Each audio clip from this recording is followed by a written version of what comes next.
extremely mad. Same. But the title of the show, Warriors are not contenders. You see that title? Yeah. Once again, do this intro. Another loss. Welcome, everyone, to the 21st episode of Some Casual Takes, a podcast hosted by me, Stephen Pepper.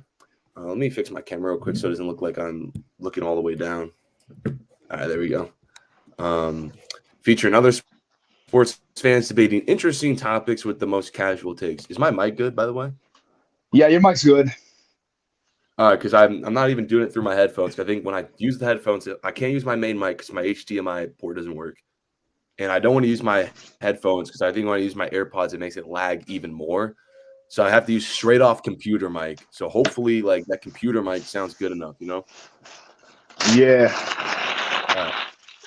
All right. Here with Chris today. This episode is brought to you by no one. I don't know. Are you a big fan of college basketball, Chris? Yeah, this weekend is the March Madness. The brackets March Madness is creeping up. Begin. We had a lot of conference tournament play this weekend and going. I mean, still the weekend actually, but starting Sunday is the bracket. Yeah. I got to see who's left to still play.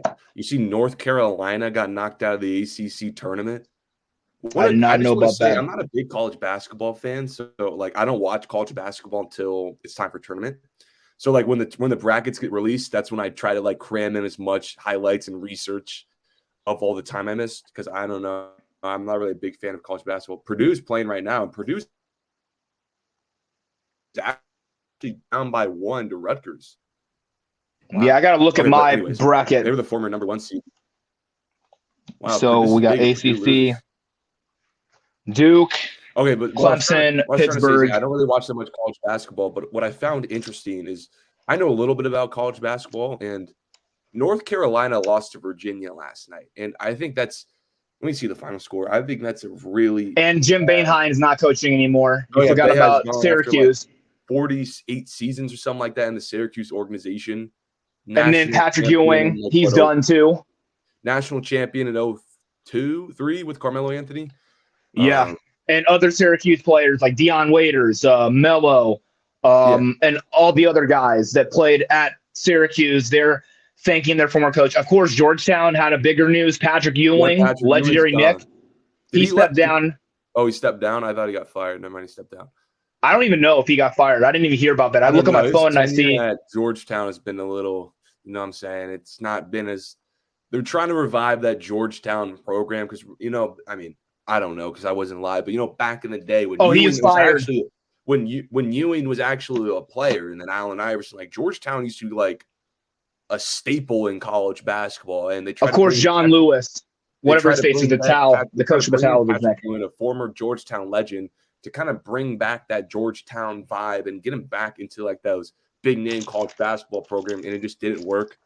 Bad for Georgia. But what I was trying to say about UNC is they had 4 starters coming back from last year's national title appearance, and now they're about to play in the NIT. It's crazy to think that when you have 4 starters running it back from a national championship appearance, and they don't even go to the tournament, they're going to be in the NIT. It's crazy how one season can go. I don't know who you point fingers to. Probably the coach, maybe some disappointing players, but probably going to be the coach. Because how can you have 4 remaining starters, not 4 starters retained, coming back from a team that was good enough to go to the NCAA championship game, and you're not even going to appear in the bracket? That's crazy. Yeah, I got to look at the college thing to see what's going on. Wildly inefficient last night, so you probably got to blame Caleb Love. Rutgers playing Purdue. ECU is playing Houston. Alabama's playing against MST. Dude, Purdue game probably soon, dude. They're up 1 right now. And Connecticut. Of course, you got Alabama. Mississippi State's a good one. I really like.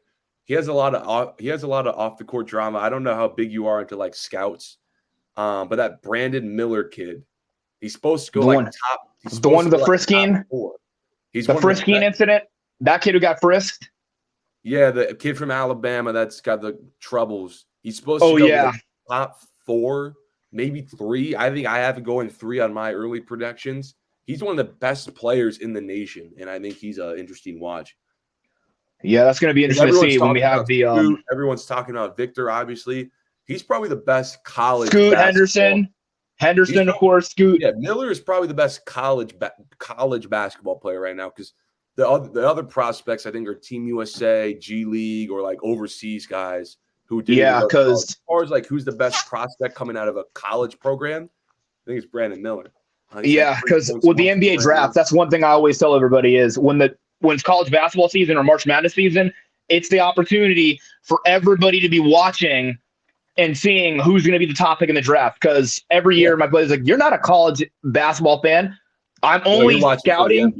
I'm watching for the league because I'm taking notes on who's going to be the top pick in the draft." Like we all know, in 2012 when Anthony Davis was playing for Kentucky, kids said to me, "I got to find the next rookie, the next sensation in this NBA." In this March Madness tournament. And if we don't find that rookie, we're the ones that are going to be in trouble. And then they remember in games where I was not impressed. I'm just sitting there like a scout with my arms crossed like this, not smiling, and watching Davis.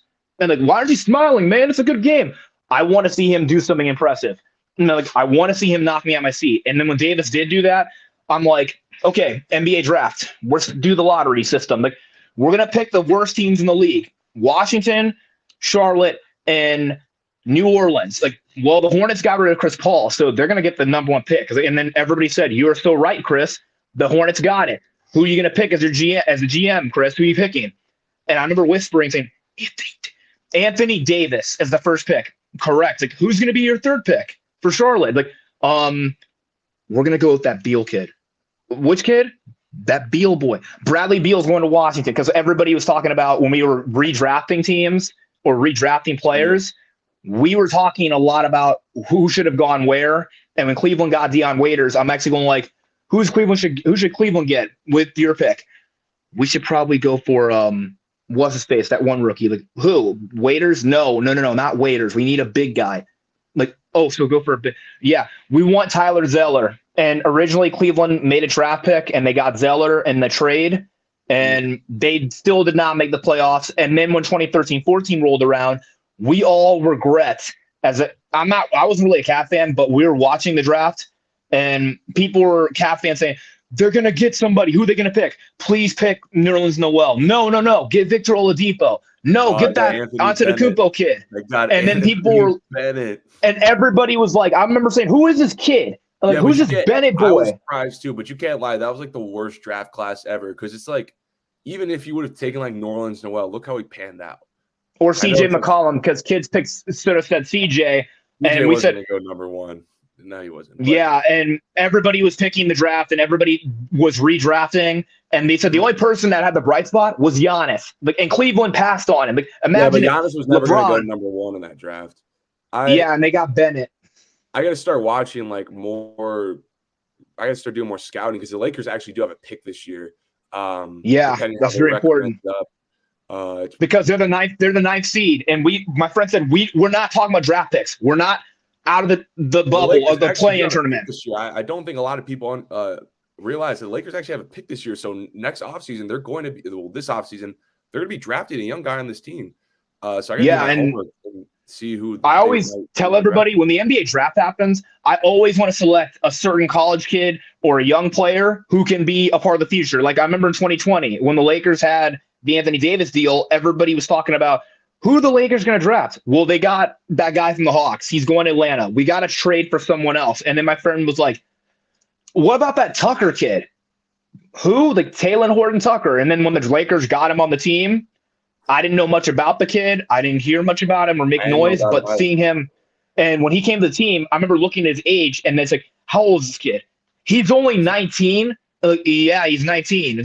He's not even 20. Champions of all time, Talen Horton. And that's the funniest thing to look at people's age because my dad's like, college players in the NBA should be older. No, some kids that are 18 or 19, they come in the league. There's G League guys in the G League. They go to the G League to get in the NBA. Like Scoot Henderson is one of those players who I think is going to be a top pick. Right? Yeah. And Joshua Christopher. I think this year's draft is going to be interesting because you got Scoot Henderson. Victor is going to be the number 1 pick, obviously. I say Brandon Miller's probably going 3. Yeah, but which team do you think should get that number 1 pick? I mean, the lottery system is I gotta look at a big deal. It's probably going to be Houston. Yeah, Houston, and Detroit. Actually, no. The team with the team has 0.03 worse win percentage than Houston is actually Detroit. The Pistons are going to get Victor. Detroit's already eliminated from the playoffs. Yeah, they don't eliminate. They didn't make the. Did they announce the eliminations officially? It's Detroit, San Antonio, and Houston are the 3 teams eliminated already. So I think those would be the 3 teams that will be in the running. Don't let Greg Popovich get his hands on that foreign player, bro. But that's me. So let's talk about the NBA because now. Let's talk. Of course, yeah. Now. So last night, after all that talk from Draymond Green, I think you saw the Draymond Green podcast talk. Between Brooks and Draymond. So after all of that Draymond Green podcast talk, this was the game of the night. This was the game that everyone was waiting for. Memphis, Golden State, that rivalry going back to the playoffs. Memphis still hasn't shown that they could beat Golden State. Remember Golden State on Christmas Day? Remember on Christmas Day when Golden State just blitzed them without Steph Curry? Jordan Poole. And then Clay was walking all over Dylan Brooks. Mm-hmm. That was the matchup that everybody has talked about all summer long, about Memphis this, Golden State that. This is going back and forth. All over social media, it was back and forth. And my buddy who is a Grizzly fan was playing that song. I mean, Warrior fan. He played the song "Whoop That Trick," where he's like, "Whoop that," and I'm just sitting there like, "Whoop that trick, man." I mean, it's a song they do in Tennessee and Memphis. It's "Whoop that trick." Woo. And I started to do like the thing where I'm like just doing like the little thing where I'm waving a shirt, and then he's like, "Stop!" I'm like, "I'll stop." And then he's like, "Yeah, quit doing the whoop that trick thing. We're gonna whoop that trick against you guys," because he's a Grizzly fan. He doesn't like Golden State, and that's been a problem since 2015 when they played in the playoffs. But still, I remember that. Yeah. It goes back. Didn't Memphis have a lead in that series, 2-1? Yeah, they had a 2-1 lead. And them had a 2-1 lead. Then that was the year when they had with the Warriors. That was the Warriors before when the dynasty started. Yeah, that was their first championship year. And I remember talking about that thing. People are forgetting about the 2015 matchup because they played each other, and it was Conley, Gasol, Randolph, Tony Allen, and Tony Allen blocked Steph and said, "First team, all defense." First, and that's when that's when the talking started. That's when the rivalry began. When Tony Allen started chirping at Steph, and they're like, "We're up 2-1. We're gonna win this series. We're gonna be in the conference final." But little did they know, the Warriors woke up and. Dude, I haven't thought about that series in like 5 years. I think it's a playoff series that no one talks about for Steph Curry's legacy. The fact that because he's down 2-1 and he was able to bring that team back and just run the walk them down. No one talks about and then everyone forgets about that series because that's when the rivalry started. That's how the rivalry began between Memphis and Golden State, 2015. I think were you in that podcast episode when we were talking about the Golden State not having like 20 games or something to turn it around? Were you we were talking about that, and I was talking about they're the champions. They haven't looked like champions this season. They've had so many issues. So you were in that. Yeah, so you were in that episode. So I made it into a TikTok, and I got actually a lot of pushback in the comments saying I'm a casual. This is Golden State. They'll figure it out. But they're not figuring things out. Things have been ugly all season long. Let's face it. Golden State's not contenders. And they're not champions. They don't look like it. No one has given me a real reason to why Golden State is actually contenders other than blind faith that they're Golden State and they're going to figure it out. Dude, the Golden State Warriors have a 7-26 road record. That is bad. You have almost 20 losses more on the road than you do wins. And based on their seeding, this is not a recipe for the playoffs because based on their seeding, they're not going to have home court throughout the playoffs. So what does that mean? They're going to have to play a majority of their games on the road, and they have yet to prove that they can string up multiple road wins, and it's not going to be good for them. No NBA champion since 1980 has had a negative road record. They this year have not been a good team because a negative road record. So this team cannot win on the road. They're a completely different team on the road than they are at home. And since they will be on the road for most of the season, since they'll be on the road for most of the playoffs, this team is going to be in trouble. And you can't just say, "Oh." And looking at the Oh yeah, go ahead. I forgot to mention this to you. So when we get to the NBA playoffs, I have the matchup. Like I told my buddy, you got the preview for the team for the playoffs on ESPN. If we were talking about the NBA postseason, was to start today, like just today, randomly. Today. They're playing Memphis. And they said if they would play today, if the playoffs begin today, in the Western Conference matchup standings, it would be Dallas and Denver in the first round, 1 versus 8. Then we have Sacramento. They would have to play the play-in first. Yeah, the play-in tournament is. They said, well, in the bottom it says lottery bound, and it's teams that are ninth. If Dallas would beat Minnesota in the play-in, Dallas would become the 7th seed. Yeah, so and then Minnesota.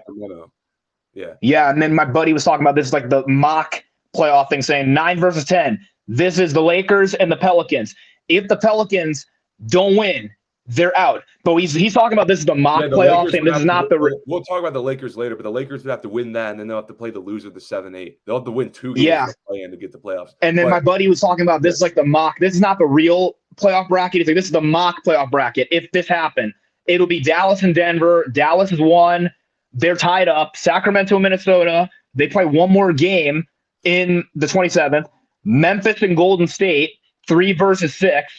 And then we have the Clippers and the Phoenix Suns, and the Suns are leading the series 2-1. And the next time they play each other will be the end of the season. So everybody's forgetting about how the playoff matchups work. And we said, this is not the real thing. This is a fake matchup. But if this was the postseason on March the 18th, this is the last time they play each other. And Memphis has lost 2 games to these guys, and Golden State has a 2-1 lead in the regular season against them, minus Steph playing on Christmas.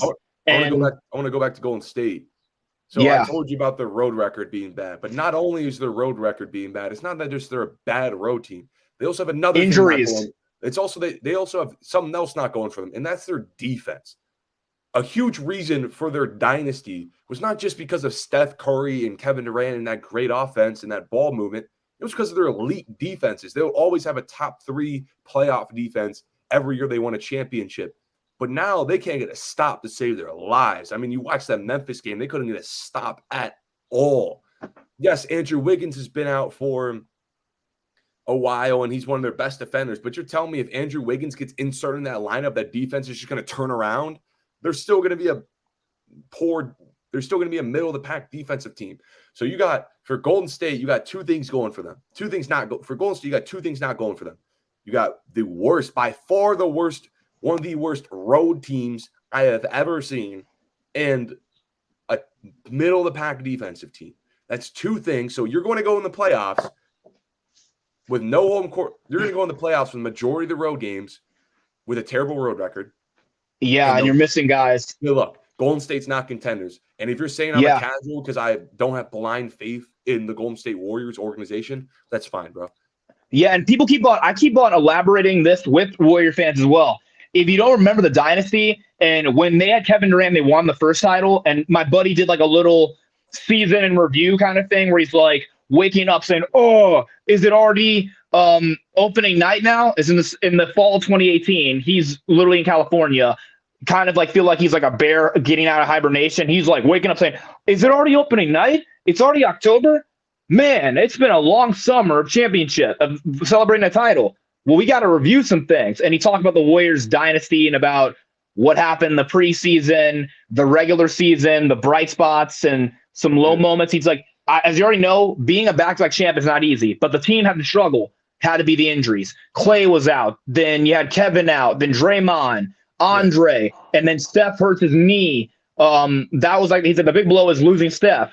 And then we go talk about the playoffs, talk about the conference final, the NBA finals, the championship. And then he talks about the following year saying, the Warriors were the number 1 seed, but when they got to the playoffs, it's always the injuries. And then for the Warriors right now, I always say this, has to be the injuries. And of course, I got to pull up, I got the NBA injury report right on my phone right now, and I'm going to talk about who's out for the Warriors. As you already know, Jonathan Kuminga, last night during warmups, he got hurt in the pregame. If you didn't see the video of him slipping, and he sprained his ankle and was not playing last night. Andrew Wiggins is still not with the team. It's still a personal reason, and we all hope it's a family issue. It's a personal family issue. Everybody is still hoping and wishing him nothing but the best.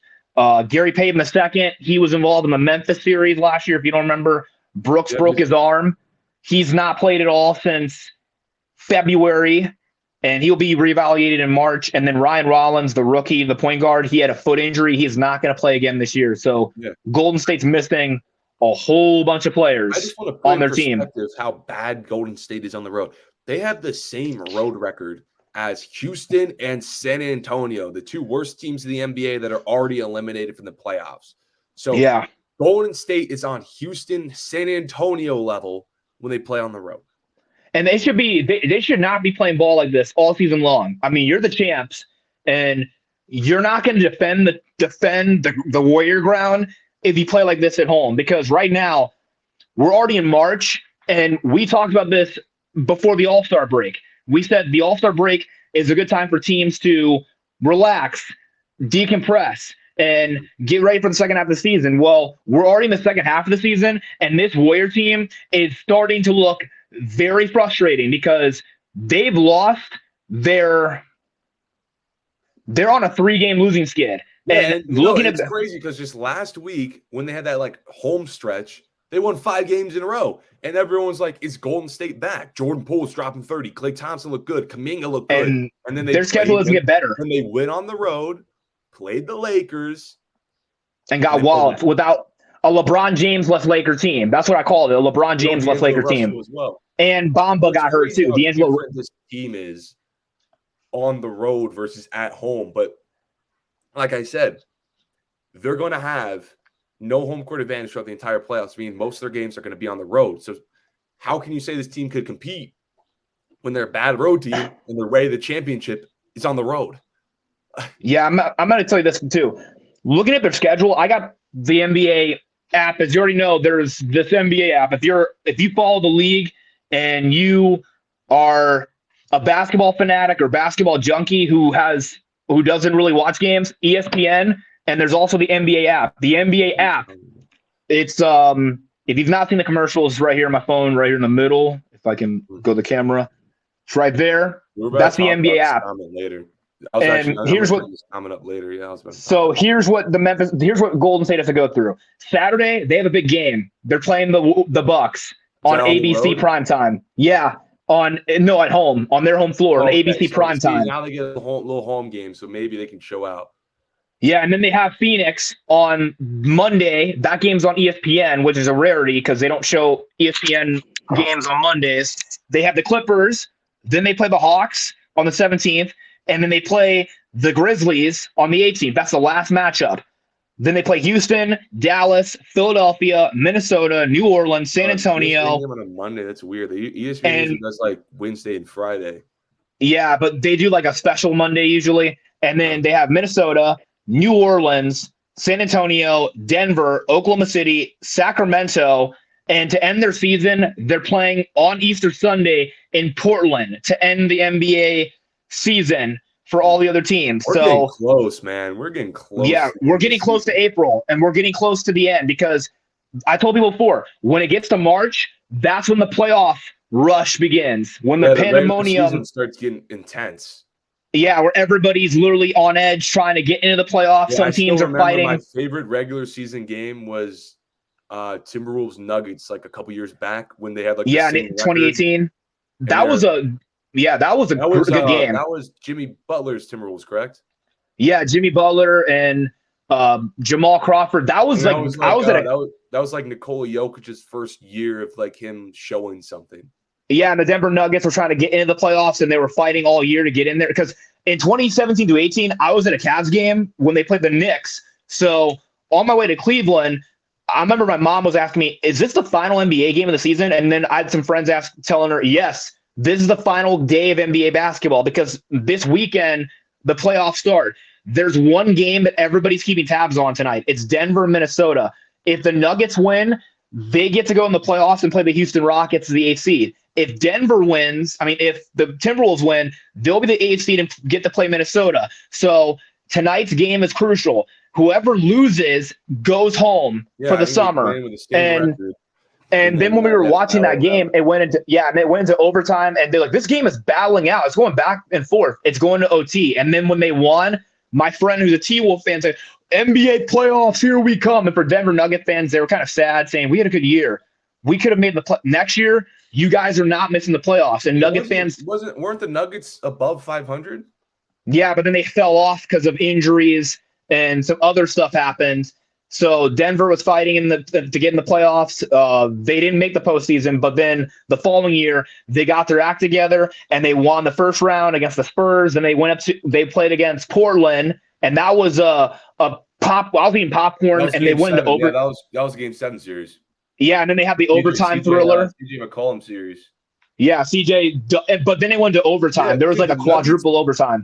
The Nuggets were 10 games above 500 and didn't make the playoffs. The West was tight. Like, I'm looking at the West record. I forgot how tight the West was. The 4 and 6 seeds, all the same records. Like, it was tight. That was a good Western Conference that year. Houston was 65 wins. That was a good. Golden State was having their injury problems, but they won the title, which is so weird because that year everybody was talking about the Rockets are going to beat the Warriors. That didn't happen because Chris Paul got hurt. And then everybody who's a Rocket fan always wants the Rockets and Warriors matchups because we always say there are two teams, the class of the Titans. But when Chris Paul got hurt in Game 6 or Game 5, we were all rooting in Game 6 saying we want the Rockets. We want them in the final. And then when we saw the Warriors come back and then they won Game 7, I was simply saying Houston had a good year, but didn't pan out. And then when we saw Durant got hurt, we told the Rocket players, this is the time to strike. This is the time for them to win that series. And that didn't happen. And everybody was so disappointed in Houston when Durant was injured and they didn't go in for the kill. They let him back in that game. And the Rockets ever since have not been a playoff team. Yeah, but actually, no, they went the next year in the bubble with Russ. But then after that, they weren't. Yeah. They fell off. I know it's kind of old news, but I don't know if you want to touch on the Draymond Green quote a little bit before we move on to the next topic. Yeah, we got to talk about Draymond and what he said. I got the IG story. No, this was Draymond Green on his podcast. I love Draymond Green's podcast because he loves to talk. Draymond Green's one of my favorite trash talkers. He said, this is like just a quote because he said if you ever wonder why the Memphis Grizzlies is not ready to compete for a championship, look no further than this idiot right here. They're actually depending on this guy to help them win a championship. And I like this quote because I remember, what was it? Like when I first started this podcast, it was like one of the first episodes. I was talking about how, so we were talking about, so we're talking about Ja Morant, and one of my friends was like, yo, Ja's overrated because the Grizzlies are really good without him.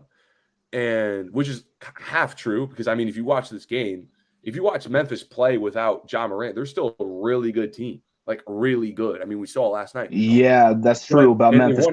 They won a game off Golden State without Ja Morant, but I was trying to tell him, like, they can only win one way. And that was like if they really are just firing on all cylinders, because when it came to crunch time in that series, because I remember one game in that series, they had no Ja Morant and the score was close. And yeah, that was the series that was the one game when they played that song "Whoop That Trick" when they're blowing out Memphis. It was like what was it, like Game 4, I think, without Ja Morant. Game 5. No, it was Game 4. Game 5 they blew them out. I think it was Game 4 and Game 4. The scores were close, and Memphis, it was winnable for Memphis, but the issue was, who were they depending on? Dylan Brooks to make the big-time shots, and I pointed it out in a podcast 2 months ago that Memphis lost that series. Yes, they have Ja Morant, but they also lost that series because when it came down to it, they were depending on Dillon Brooks to make the big time shots in the fourth quarter, and he couldn't do it. And Draymond Green just made this quote basically saying they're depending a lot on Dillon Brooks, and that's not a championship team if you're depending on Dillon Brooks. Yeah, Memphis doesn't do that really, basically, where the Grizzlies, they depend on Dillon Brooks because of defense. Another thing that was happening was he said this, the quote, if I can pull up Bleacher Report, he said, this kind of like starts the back and forth. He said, I ain't out there getting into physical altercations with my teammates. Dillon Brooks is talking about his fight with Poole. He said, I know I'm a better player than him. That's what Dillon Brooks said to Draymond. And we already know that there's that whole, he said, you not a clown. He's like, you not a champ. You a clown. That's what he told. That's what Draymond called Brooks out. He told me, you not a clown. You not a champ. You're a clown. So we already know that Dillon Brooks and Draymond have words, and it's still going to continue. They had a little education when they got face-to-face last night at the game. Yeah, like he has the ball in his face. Like Draymond got the ball right here, and he's up in Brooks. He's got that. We know that Draymond Green is the biggest trash talker of the league, and we know that he likes to go back and forth with players. And everybody around the league knows it. Everybody around the NBA knows it, and he doesn't back down to anybody. So for Memphis, that's going to be interesting because for the Warriors, we know that it's going to be a dogfight when it comes to the playoffs. Memphis, as far as the rest of the season, I don't want to talk about Ja Morant again because I talked about it last episode. As far as the rest of the season goes, who knows when Ja Morant's going to come back? Well, that and the Grizzlies' injuries. It doesn't look like it. It doesn't look like Memphis low key better low key. Memphis looked really good last night. If Ja Morant doesn't get that 50-game suspension, the Grizzlies can definitely hold the Grizzlies can hold. It was own. 2 games, and we're forgetting about Ja. It was 2 games. I know he got 2, but they were rumoring a 50-game suspension if they would have found evidence of him bringing that gun on the team playing. They were rumoring a 50-game suspension, but I heard it says on Colorado police that they didn't have enough evidence. So I'm just saying. What I was just trying to say was, Memphis can hold their own for as long as Ja Morant's out. Adrian Wojnarowski, NBA writer, and Adrian Wojnarowski said Ja Morant will be away from the Grizzlies for at least 4 more games. So that's the NBA injury report from Woj. Another thing from the Memphis Grizzlies injury report but people don't really know is because when it comes to NBA games, I always do like the who's in the lineup and who's going to be out or who's injured. So for Grizzly fans, or if you've not been following up with Memphis, last Friday, they played in Denver. Brandon Clark, the rookie who was their draft pick from 2019 from Gonzaga, who was for Oklahoma City originally, getting traded to Memphis. He tore his Achilles, and he is done for the season. Steven Adams, who has not played since January with his right troublesome knee, had a stem cell injection and will be reevaluated in 4 weeks. And the timeline takes the regular season off the table. So there's no timeline for Adams to return. So for Memphis, I would think this is the time for them to sign a veteran or try to get somebody to help out the team, because at this point, we're already at the midway point of the season, and we're already at the halfway point of the NBA season, and the season's almost over. So the Grizzlies should add a veteran to their roster, even though one of the players said, we don't need a veteran like Melo or like that's what he said about Carmelo Anthony. He was talking about, we don't need a player like Melo or what's his face. We could have gotten somebody like a Udonis Haslem on our team.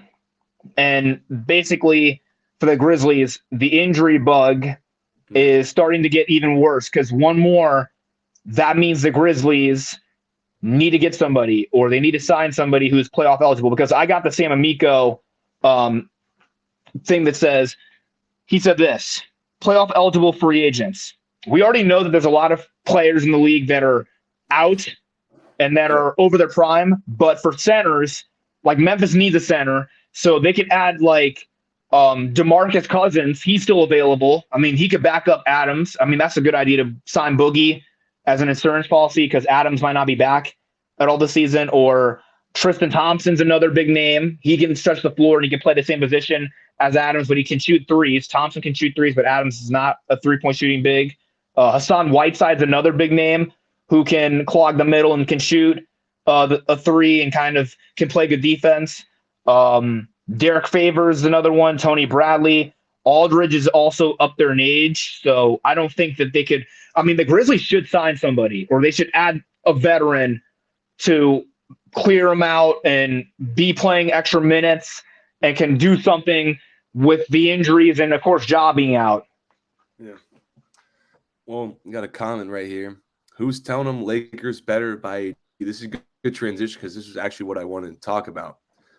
Yeah. So, Lakers Raptors tonight, big game because the Lakers are 2 games behind 5. Oh, yeah. With a Lakers had a great, impressive win against Memphis on Tuesday on whatchamacallit night. Pau Gasol, the Gasol jersey retirement. That motivated the team, having Pau there and seeing his jersey get hung up next to the late, great Kobe Bryant, his jersey up there next to his. So, Lakers and Raptors tonight. So, Lakers-Raptors tonight. And the Lakers are that's going to be a good one. Behind 500. They're back in the 9th seed. It's about time the Lakers are in a play-in. They've been so far away from this play-in. They're back. And it makes me think, because I made a TikTok 2 podcasts ago. I talked with some people about, is LeBron still a top 10 player in basketball? And one of the players that and then to like decide if he's a top 10 player, we had to go down the list. Like, here's who is LeBron better than him? Is LeBron better than him? To like make sure LeBron's still a top 10 player. One of the players came up was healthy Anthony Davis. And we all agreed that a healthy Anthony Davis is better than LeBron. But I still got some pushback in my TikToks from people saying LeBron's still the best player in the Lakers. LeBron's a top 5 player. I don't know. I feel like it should be a consensus that Anthony Davis is better than LeBron. But I don't know, because I was looking at the comments and a lot of people disagreed. But I want to reinforce again. Anthony Davis is the best player on the Lakers. He is. He is better than LeBron James. AD at his best is more impactful than winning than LeBron at his best.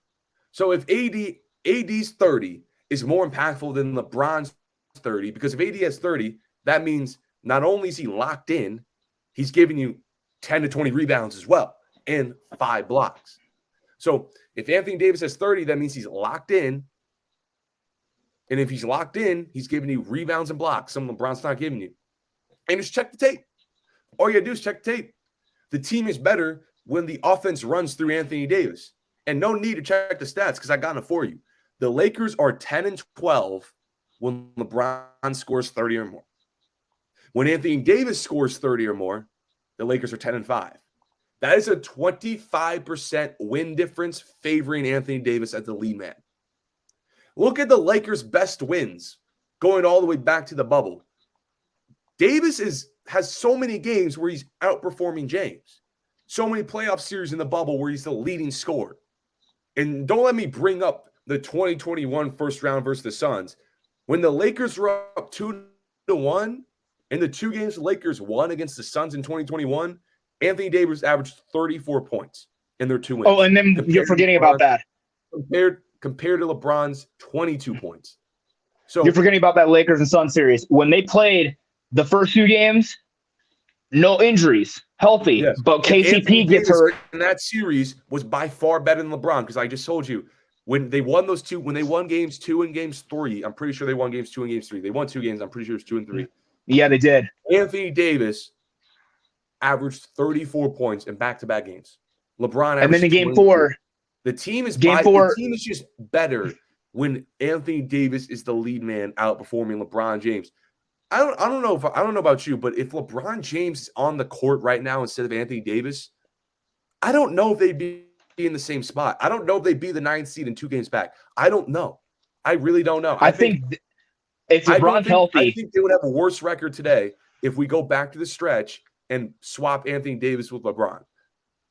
Because I think Anthony Davis is more impactful to winning than LeBron James. Oh, yeah. And this roster, if we had the same roster like we did to start the season, we would obviously be in the 13th spot and literally out of the playoffs. Like, we'd only have like 31 wins and like 31 and 40 losses, and then we'll be not in the playoffs. We'll be obviously hanging. If the Lakers would have traded Westbrook in the offseason, the Lakers might as well have been like a top 5 seed. You know, they're only a game and a half back behind Golden State as the 6th seed. Only a game and a half back. They win 2 games. Some season standings happen. They're the 6th seed. Like, and tonight's big game against Toronto. This is very huge. And I keep telling people that Toronto, they need this one, but I'm going to keep reharping this. But Toronto just came off of a game on Wednesday against the Clippers. They're very angry and they're very upset after losing to Toronto. Van Vliet could even say it. Fred Van Vliet right now has said, if I can pull up what Woj said from Adrian Wojnarowski, who I follow on Twitter, from the NBA. I forgot to list these stats. Anthony Davis, before the Toronto game, here's his last 5 games. 30 points, 22 rebounds, 2 blocks. 39 points, 2 blocks. 38 points, 2 blocks. 28 points, 19 rebounds, 5 blocks. 30 points, 15 rebounds, 3 blocks. Anthony Davis at his best is better than LeBron at his best. Yep, let's see what the release said. Following release from the league. Van Vliet fined $30,000 for criticizing the officials, and the Raptors had a loss, a 108-100 loss to the Clippers, and that's Kawhi Leonard's former team. So they're upset. Nice dunk. Yeah, he posterized the trade acquisition who they traded for, Jakob Hurtel. I mean, I was actually going like, the guy who traded for you, the guy you traded for, posterized Jakob. And for Raptor fans, I kind of do support a little bit Toronto basketball, but I didn't really care about Van Vliet's fine. But I said to the Raptors, you guys are in a tough stretch. You guys are the 9th seed right now, and you guys don't have the easier schedule because Toronto, this year they've had an up and down season, and this is just like when they were having the Tampa year. When they were in Tampa, they couldn't really play games in Toronto, and they had a bad schedule. They had like a rough season, but for this part of the year or this part of the NBA season, the Raptors are do and die, meaning they have to win this game. If they don't beat the Lakers, then they will be behind if I can pull up. Oh yeah, here we go. NBA standings. Toronto Raptors they're with Washington. Washington is the 10th seed. The Raptors are the 9th seed. They're 31 and 30, 32 and 35, and then Washington's 31 and 35. So if Toronto does not win tonight's game, they will be Toronto's slipping out. 1 game behind. Toronto's slipping out of the play pretty fast. Yeah, and this year they've not had a good. They're the 9th seed. This year they were. Yeah.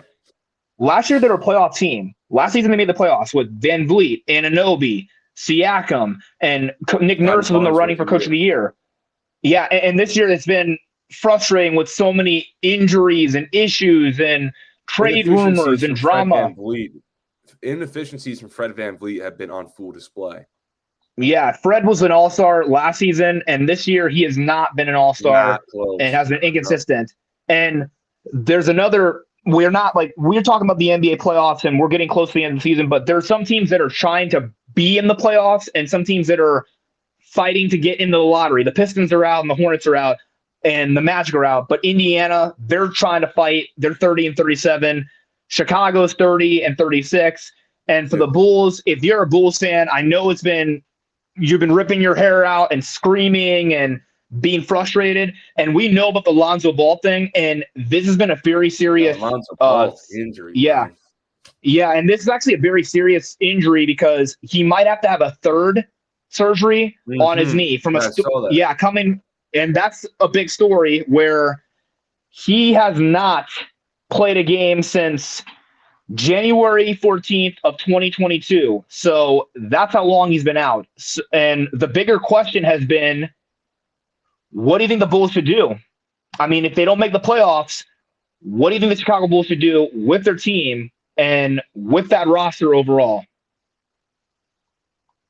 If you were sitting in that chair, because that team that I always tell people, the Chicago Bulls is the most storied franchise in the NBA, led by the Airness himself. You got to blow it up probably. So you got to get rid of who? You got to get rid of Vucevic and either Levine or DeRozan. I mean, this roster they have for the roster they got. Let me see what they got. They got Lonzo. They got Pat Bev. I'm not really a big fan. I don't want to sound like a casual, but like I'm not really a big fan of their young guy. What's his name again? I forgot. Deshumu. Yes, I'm not really a big fan of him. I don't know. They got Caruso, champion. They got Pat Bev, who came from our Lakers team, who they gave away for nothing. They got Patrick Williams. They got former Laker, who's a meme. I'm not really a big fan of Patrick Williams too. And then they got the meme man, who's on the Lakers. He's not like terrible. Yeah, and then they got the meme. They have the walking meme from the Lakers. Andre Drummond is on the Bulls, and he is not. He's not been impressive. Probably got to get rid of DeRozan, bro. Honestly, I mean, DeMar should go back. He should go back.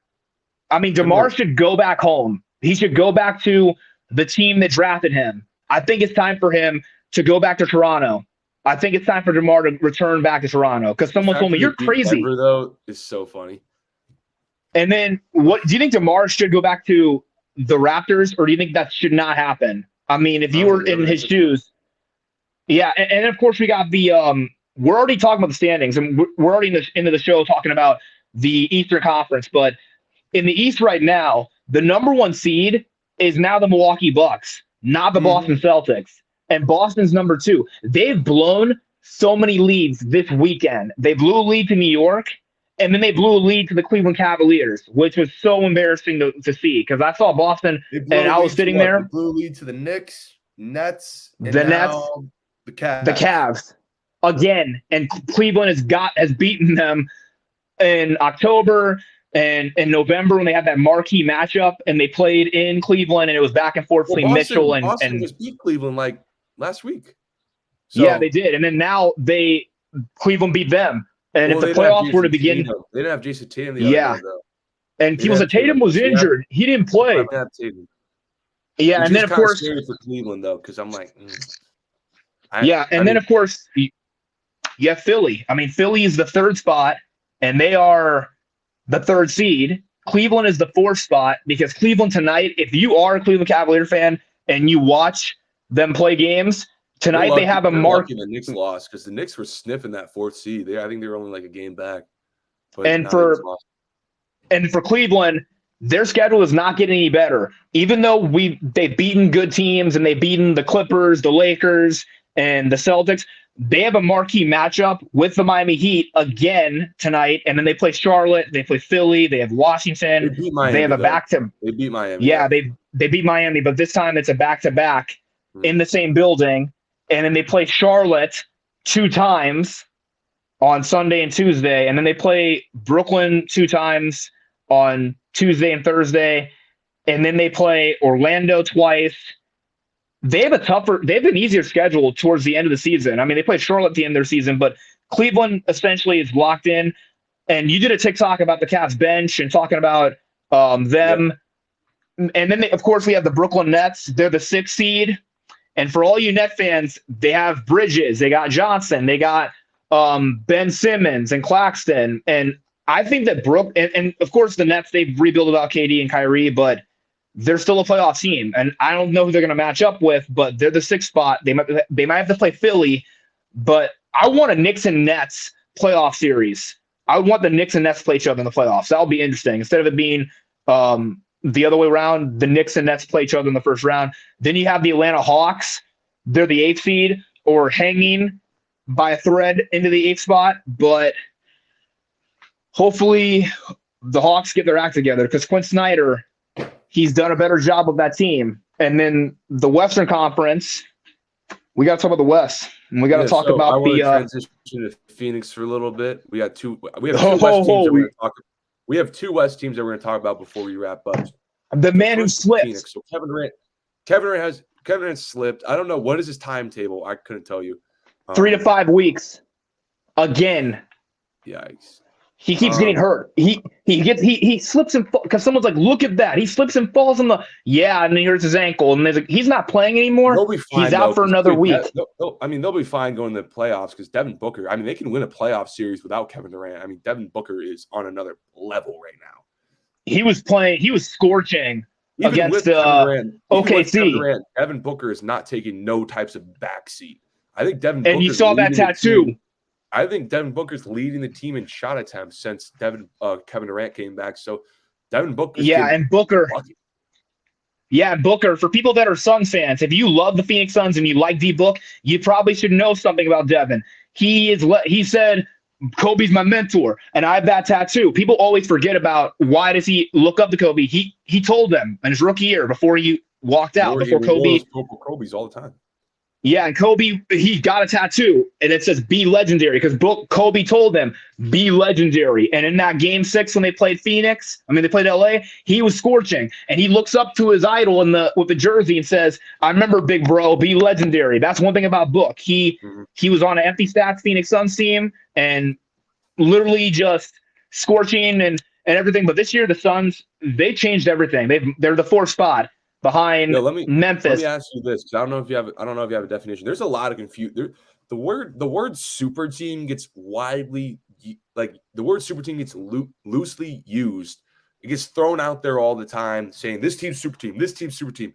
We need to come up with a consensus definition of what a super team is. So I'm going to ask you, what is your definition of a super team? And then I'll tell you mine. The super team in the NBA is if you're a trio or 3 guys that have won a championship or are going to win a championship, you guys are obviously a super team. If you say, oh, we're going to add this superstar and we're going to try to create our super team, you guys aren't a super team. You haven't won anything. Teams. Break down the team. Break down the team. So you said 3-0. Break down each player and what requirements does those players in that team have to meet to be a super team?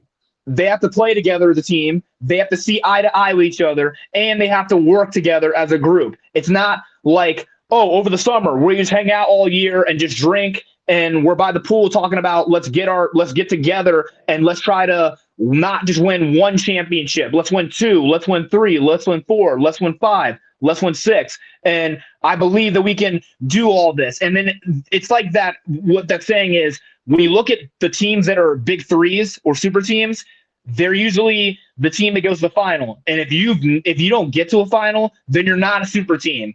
Teams that have succeeded and failed I've always give out grades to super teams, and some of the A+ grades have been teams like the Spurs. They're the top of that list of super teams with Parker, Duncan, and Ginobili. The Celtics, even though they have 1 championship, and I don't think I would consider San Antonio a super team. I wouldn't. I just think that's a really. I call them. Yeah, but they're like they know each other pretty well. They all know their games and they know their IQs. I think a team, because that's my point. The word super team gets thrown around loosely. I think a team can be really good without being a super team. So let me tell you my definition, then you can think of other teams that whether you agree. Because because I give out grades. Yeah, the term super team gets thrown out there all the time. This team's super team. This team's super team. And especially now with this Phoenix Suns team coming together, everyone wants to call this Phoenix Suns team a super team. And I'm like, hold on a second. Let's first come up with a consensus definition of a super team, and then let's apply it to teams to see if they're a super team or not. So here's my definition. I'm going to tell you, and I want to see if you could. Here's my definition. I don't know if you agree. So in order to be a super team, you have to, first of all, your top 3 players have to fit this criteria. Your first player has to be an MVP level lead man. He's got to be one of the best players in basketball.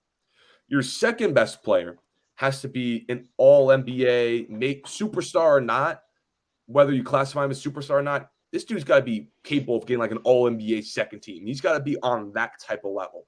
So borderline superstar at least. And your third best player, all he has to be is just be a quality all-star, a perennial all-star guy. So we go into history. You think about when LeBron joined Miami in 2010. You got your because kids. For the rest of the team, the rest of the team has to still be really good too. I think the team has to be deep and also well coached as well. Not deep because people forgot about that. The team has to have a decent enough supporting cast and a good enough coach to also be a super team. You can't just have 3 players. And then, because with Miami, and then when Boston, LeBron joined the Heat in 2010, that's a super team, right? You have your MVP level superstar as your one. You have your borderline superstar, all NBA second team. At least you have at least a borderline superstar, all NBA second team level guy in Dwayne Wade. And then you have your perennial all-star in Chris Bosh. And then you had a good enough supporting cast and a good bet and a good coach. That's a super team. Phoenix, on the other hand, I'm having trouble pinning Phoenix as a super team because, yes, they have Kevin Durant, the MVP lead man. They have Devin Booker, that second option superstar. And then they have a good coach and some decent pieces here and there. But I'm struggling to figure out who's that third guy to make the team a super team because Phoenix, they got rid of. I don't think Chris Paul is a perennial all-star. And DeAndre Ayton's never been an all-star in his career. So can we say DeAndre Ayton's a perennial all-star as well? So I don't consider Ayton to be the third player on that big three. Yeah, so I'm having trouble claiming Phoenix to be a super team. I'm not saying Phoenix isn't a good team. Teams can be really good without being a super team.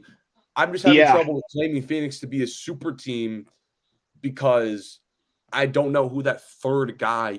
I don't know who that perennial all-star none of them is to fit my definition. But Phoenix, and none of those players in Phoenix have never won an NBA title. What? None of those Phoenix Suns players have ever won an NBA championship out of the group. If Kevin Durant would have joined Phoenix last year, yes, that would be. If Kevin Durant would have joined Phoenix last year and Chris Paul was an all-star, yes, that's a super team. But and they could have won. Back, but Chris Paul has taken a step back, so I don't really know if I can claim this team to be a super team. Yeah, because for Phoenix Suns fans, there's like an old video that talks about the history and how they made the playoffs and everything. You should go way back to when they were in 2020, when Monty Williams took over as coach. He comes into a team that has Devin Booker, and him and Devin had a special relationship. Then we have DeAndre Ayton. Boom, he gets suspended for a PED for drug use, and Monty has to go to the bench and get Aaron Baines and Czech Diallo, Frank Kaminsky, and Dario Saric, who is a great foreign player who's playing for the Thunder now. Then you go to the season being on hold and suspended, and we go to the bubble. The Suns add Cameron Payne. Everyone knows Cam Payne because of Russ and him always doing the sideline dances and getting amped up. And Cameron said, I got a call from the team, and the team said, no, we're going to go with another guy. Then Monty calls him, and he said, that was the life-changing moment of my life. And I look over and I see it's all the coaches, my time in Oklahoma City. It's my staff or the staff I worked with. So Cam came in there and didn't miss a beat. Then they have Ricky Rubio. But the Suns, they still missed the playoffs. But the bubble was the beginning. They went 8-0. And Aiden said, yo, D-Book was telling him, he said to me, and there's a video called Breakthrough for the Phoenix Suns. If you've never seen it, I recommend it so you can watch the bubble run and how everything basically transformed in Phoenix. But Pete Booker told DeAndre Ayton, hey, these guys don't want to compete against us next year. They don't want to see us in the playoffs. So Phoenix went 8-0. Chris Paul came along, and ever since then, they've made the playoffs. But we've seen disappointments. They lose to Giannis and the Bucks, and they lose to Cool Hand Luka Doncic in an embarrassing Game 7. But I keep seeing comments in here from Twitch, and it says, you're missing the Kings, but we're gonna get to light the beam. If you are a huge Sacramento Kings fan, I can't see the comments. My comments aren't loading. I'm able to see some of the comments, but one person texted. My Wi-Fi is terrible, so I can't see them. Yeah, there was before I logged out, switched to look at something, but he said, you're forgetting about the Sacramento Kings, buddy. I'm going to get to the Sacramento Kings. Everyone saw that TikTok of me talking about the Kings, and it started to hype them up. King fans are saying, what do you mean we're not a playoff team? What do you mean we're not making the postseason? We've been lighting the beam all year. We were not a laughing stock, like you always say, because back in the day, I used to pick on King fans by saying, it's a soap opera. Like, you guys don't know how to get your acts together. Every single day, it's something different. DeMarcus Cousins gets suspended. Then you have the coach gets fired. You have players that want to get traded. You have so much disarray on the team. And then when Vlade Divac was on the team, I made it even worse by saying, if I was Vlade Divac, I would get the heck out of Sacramento right now in a heartbeat. And then when Vlade stepped down, they said, that's not funny, dude. We don't have he was a part of our team, and he left. And then the Luke Walton firing thing, that was kind of when I took it out of line by saying, he's fired now. You guys got a championship head coach, and you guys just fire him. Like, well, we don't have a team, and our team is embarrassing to watch. He's a King fan. He's been suffering through the depressive years in Sacramento. But the Kings are a good team this year. I mean, you got De'Aaron Fox, who was finally an all-star. You have Sabonis, who was last night. That was they beat the Knicks, and I was watching that game, and I was simply saying they're a playoff contending team, and my coach of the year vote has got to go to Mike Brown. I mean, even though people said and people said, well, you've not respected Mike Brown. In Cleveland, I didn't really like him that much when he had Kyrie Irving there and when Kyrie was living in Cleveland, they didn't get along that well. There were moments where Irving waved his hand when Brown called the play against the Lakers. He waved his hand off, he waved his coach off like this, just saying, "No, we're not doing that. I don't want to run that play." And in a timeout, he told him, "When we're running that, you're the point guard. You were running that play. You need to stop waving me off." Then, of course, the Lakers. We know how things went for Mike in LA when they added Dwight Howard, and the preseason was terrible, and they fired him. But in Golden State, he had better luck with the Warriors, taking over for Steve Kerr when Steve had the back issue. He took over, and he led that team to the finals. And same thing. He's a championship head coach. He's won 2 titles. He's won a title with the Spurs and now the Warriors. So now he transformed Sacramento, and then the second seed. And if the playoffs were to begin today, the Kings would have the playoff advantage at home against Minnesota. The LA Clippers, we got to get into detail about the Clips and what's been happening with LA, because they beat Memphis and Russ played well. We talked about it last show, so I don't unless you want to say something real quick, I'm not going to say anything because we talked about it last show. If you want the Golden State Warriors, if you want to say Minnesota, you got 2 minutes. What about Minnesota? Do you want to say anything about the T-Wolves? Nah. You got nothing to say about Minnesota and about? They beat the Lakers. I mean, yeah, but Minnesota, they're the 7th seed, and Anthony Edwards is a whole. They're holding on without Karl Anthony Towns. Rudy Gobert has been looking terrible. That's the big question. That's the bigger question I got to ask you about Cat. Do you think that Karl Anthony Towns will return this season, or do you think he should not return based on his injury? No. Those are some injuries. Remember the Kevin Durant calf thing that turned into Achilles? Yeah. No, not worth it. Don't come back. If Cat comes back, and what's going to happen? He's going to tear something, because everybody's saying, what if he – because he's a Timberwolves fan, and he likes Cat from Kentucky. Like, is Cat playing today? No. It's a calf injury. He's going to be back. No, it's been a month. And if you don't remember, when KD had the calf, and everybody remembers me talking about when you injure your calf, you're not grabbing your Achilles. And when Kevin tore his Achilles, I said it wasn't a calf injury. It was an Achilles the entire time. So for Minnesota, they should not rush him back. He's taking step by step, because I got to look at that NBC Edge thing again, because I'm not even I've missed so many of the injury report things, because everyone said you're skipping over Mo Bamba out for regular season. What? Oh, wait, he's done for the year? It's regular season. Mo Bamba with the ankle. I think the Lakers need to add somebody. They should get somebody. We're good, but I mean, he might be back in the playoffs. We don't know when he's going to be back. He'll be reevaluated at the start of the playoffs. Karl Anthony Towns. Yeah, Karl Anthony Towns remains without a timetable. One more. Chris Finch said. Yeah. Chris Finch said today. What were you going to say?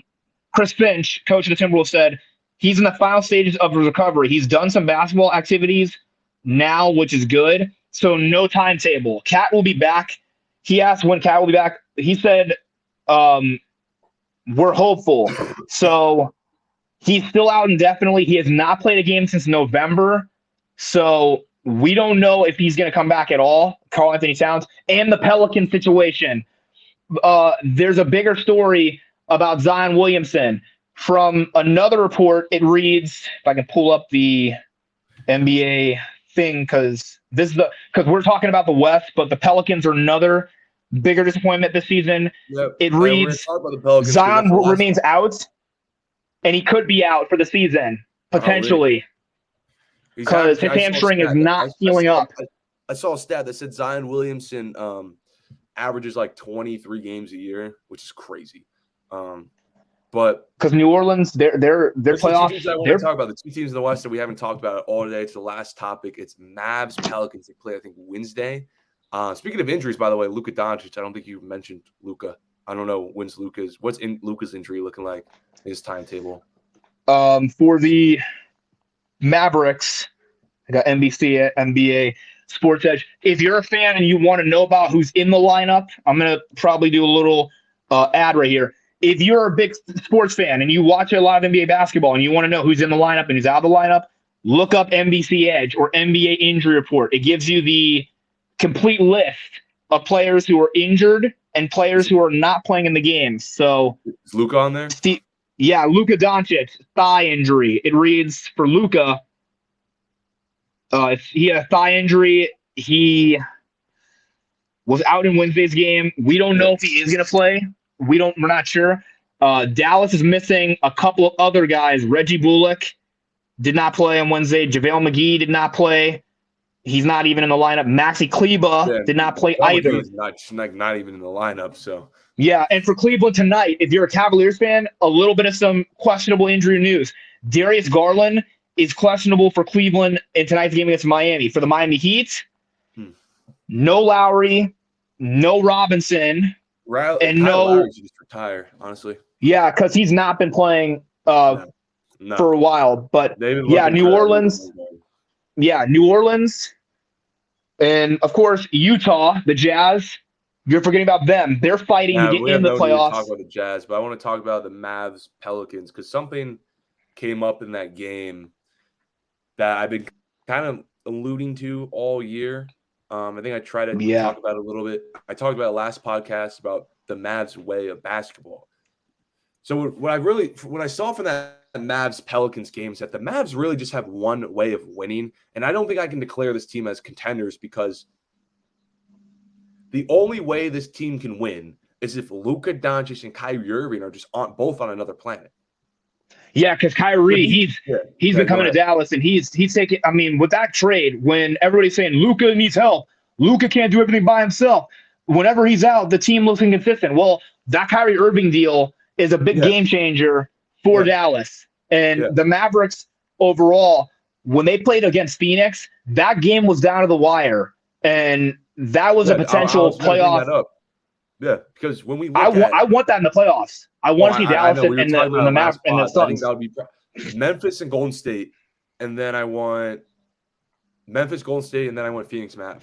That's the two series that I want. Because those two teams hate each other. As you can tell, Luka said in the tunnel, everyone talks tough when they're up. Yeah, and you saw like when I was like watching them, like, oh, something's going on there. But then after the game, they still were having words for one another, even though the game was over with. And it's because there's a lot of question about last year's playoff run where the Mavericks were saying it's the Luka special. That probably pissed off Luka, and that lit a fire underneath him. And Luka said, "I saw that, so there's no Luka special." And he said, like Michael Jordan, everyone's tough when they're up, and we know that Luka does not back down to Devin Booker. He's not scared of the Phoenix Suns, and he's not scared of the fact that Phoenix passed on him in the draft. They actually did not even work. They didn't even give him a workout. Should go number one, but So you were talking about the Suns game. So we look at the Mavs' best game since they got Kyrie, the win against Philly, and the close loss against Phoenix. What do those two games have in common? Both Kyrie and Luka were spectacular. Both of them went for 40 against Philly, and both of them went for 30 against Phoenix. But the fact But the fact is, since Kyrie and Luka have played together, they're 3-6 together. When the duo isn't combining for 70 or 80 points, the team loses. When Luka and Kyrie are on, we saw it against Philly. We saw it against Phoenix. They can box with anybody in the league. They can box with the Lakers game too. You forgot about the Lakers game too. They were. Yeah. When Luka and Kyrie are on, they can box with anyone in the league. But when they're not on, they can't beat anybody. And it shows by their record. Yeah. And this is just not a recipe for the playoffs because you can't rely on your two players to just will you to the playoffs because not every game those players are going to be on. And you can't ask for Luka and Kyrie to have historical duo performances from games 1 through 7. You just can't. And not only do they rely too much on their duo, their defense is terrible. Since the All-Star break, they have a 119 defensive rating. If you compare that defensive rating to the overall league defensive rating, that's dead last. Their defense since they've gotten Kyrie Irving, since the All-Star break, has been terrible. So Dallas Mavericks, not only do they rely on Luka Doncic and Kyrie too much, they have no defense. So I just don't think this team is a contender because they can't consistently ask Kyrie and Luka to drop 40 apiece a night and then also not be able to play defense. Yeah, because Phoenix right now, I mean, the Phoenix Suns. What's your thoughts on the Mavs? Are they contenders to you or no? I think they are a contending team with the trade they made to get Kyrie. And for Dallas, they have a lot of good pieces that can come off the bench. But when the playoffs begin, this is not it's the regular season different from the playoffs. So Dallas last year had a great run going to the Western Conference Final and playing Golden State because they had Kyrie and Jalen Brunson. They took down Utah, which is no sweat, but going against Dinwiddie and Brunson. But Dinwiddie is gone and Brunson's gone. And not only that, Chris, the Dallas Mavericks had the 7th best defense in basketball last year. So not only did they have a deeper team last year, they had the 7th best defense in basketball. So one of the reasons why they beat Phoenix in the first place last year is because of their defense. Yes, Dinwiddie was guarding them, but also because of their defense and 3-point shooting too. Spectacular, but they just can't play defense.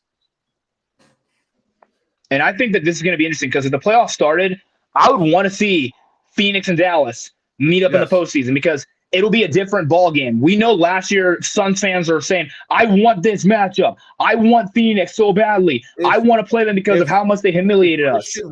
Phoenix is a better team. But if Christian Wood and Tim Hardaway can play like they did on Sunday, then this can go either way. It will just depend. And Dallas is not – and with Phoenix – with looking at their bench, we know that the Suns do not have everybody from last season's team.